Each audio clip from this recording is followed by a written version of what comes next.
السلام عليكم ورحمة الله وبركاته. ازيكم احبابي؟ عاملين ايه؟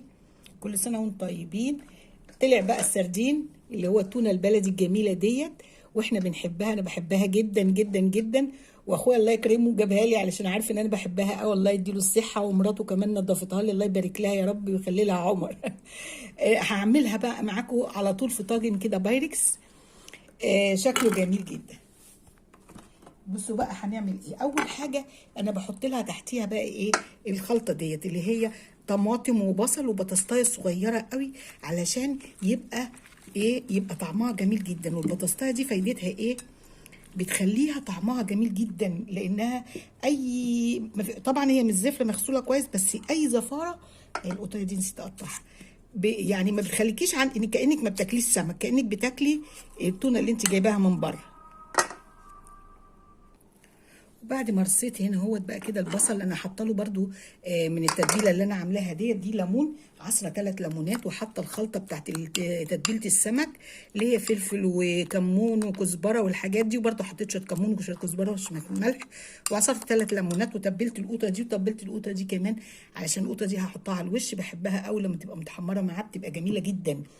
وحاجه بقى كده، انا فرشت القعده اللي هنا ديت، وحاجه بقى امسك هنا اهو السمك ده اهو، بمسكه كده اهو. انا عايزه احط لكم دي عشان تبقى جنبنا، علشان تبقوا شايفيني، عشان مش هتيجي تحت الكاميرا. واحط كده بالمعلقه على جوه كل واحده ايه؟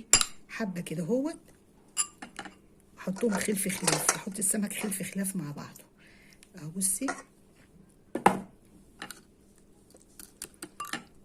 كده بيطلع صينيه سمك ولا اروع، جميل جدا جدا جدا. وجمالها بقى ان هي لما تقعد يوم واتنين كمان بتبقى جميله جدا جدا، وتبات في التلاجة بتبقى تحفه. انا عاملاها طبعا في بتاع بايركس، علشان قالب بايركس، عشان هي طبعا مش مستحب ان الحاجه بعد ما تتعمل في الالمونيا تفضل في الالمونيا.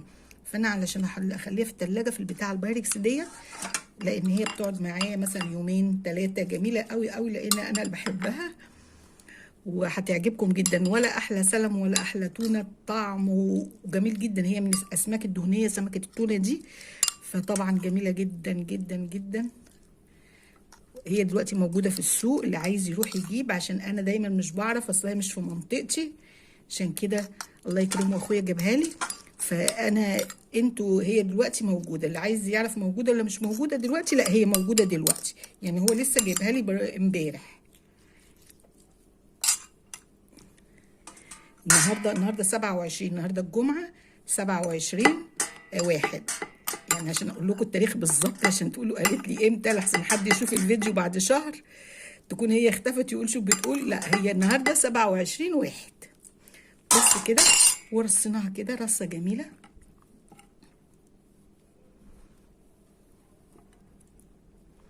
اهي، قفلنا عليها كده.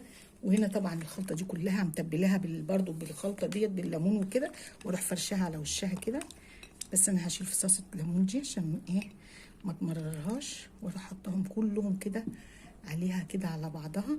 وبعد كده هاخدها احطها على طول في الفرن، ولما تستوي ان شاء الله هوريها لكم واطلعها لكم، هتشوفوا جمالها. نسيت اقول لكم ان احنا بنحط يجي نص كوبايه زيت، بنرش عليها يجي نص كوبايه زيت.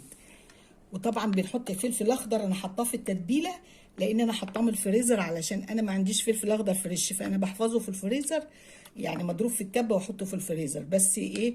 حطاه في القلب بقى، لكن هو المفروض بقى يقطع طرنشات فلفل اخضر عليها، بس انا ما عنديش فلفل اخضر، حطاه في القلب في الحشو، وهوريها لكم لما تستوي ان شاء الله. اهي بصوا شكلها جميل. حطيت عليها يجي نص كوبايه زيت. بسم الله ما شاء الله. ادي طاجن السمك، ايه رايكم في شكله وجماله؟ حاجه كده ولا اروع، يعني ما شاء الله. هيبقى طعمه جميل ان شاء الله. لسه مطلعاه من الفرن وسخن جدا. بصوا حطله انا زيت كتير عشان يبقى طعمه حلو جدا، يبقى زي السلمون وزي التونه اللي بره. بصوا لسه سخن نار. بصوا هنطلع واحده بس كده نوريكم شكله. بصوا بقى، اتفضلوا بقى معانا. بصوا قلبه زي الفل ازاي، بصوا ما شاء الله، حاجه تحفه جدا. هيعجبكم، جربوه. واكيد انتوا عارفينه، كل المصريين عارفينه وبيحبوه جدا زيي. وان شاء الله يكون عجبكم الفيديو. ما تنسونيش في اللايك والشير، واشكركم والى اللقاء.